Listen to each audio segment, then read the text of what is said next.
আলুর স্লাইসগুলি খুব বেশি মোটাও হবে না, আবার খুব বেশি পাতলাও হবে না, ঠিক এরকম করে কেটে নিতে হবে। এতে 1.5 কাপ পরিমাণ বেসন, 1/2 কাপ চালের গুঁড়া, 3 চা চামচ আটা, স্বাদ মতো লবণ দিয়ে এখানে 1/2 চা চামচ আদা বাটা, 1/2 চা চামচ রসুন বাটা, 1/2 চা চামচ করে হলুদ মরিচের গুঁড়া, 1/2 চা চামচ জিরার গুঁড়া, 1/2 চা চামচ তান্দুরি মশলা, হাতের কাছে তান্দুরি মশলা না থাকলে 1/2 চা চামচ গরম মশলার গুঁড়া দিয়ে দিবেন।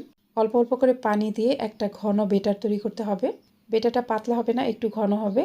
10 মিনিট রেস্ট রাখার পর এখানে 1 টেবিল চামচ কাঁচামরিচ কুচি, 2 টেবিল চামচ পেঁয়াজ কুচি, একটু ধনেপাতা কুচি দিয়ে এরপর অল্প একটু কালো জিরা, 1 থেকে 1.5 চিমটি পরিমাণ বেকিং সোডা অথবা খাওয়ার সোডা, সামান্য অরেঞ্জ ফুড কালার দিয়ে সবকিছু মিশিয়ে নিলাম। ভাজার আগ মুহূর্তে আলুর মাঝে দিয়ে দিলাম স্বাদ মতো লবণ, হলুদের গুঁড়া, মরিচের গুঁড়া ও অল্প একটু গরম মশলার গুঁড়া। আলুর সাথে মশলাটা মেখে নেওয়ার পর এক একটা আলুর পিস নিয়ে বেটারে ডুবিয়ে ডুবিয়ে ভেজে নিব।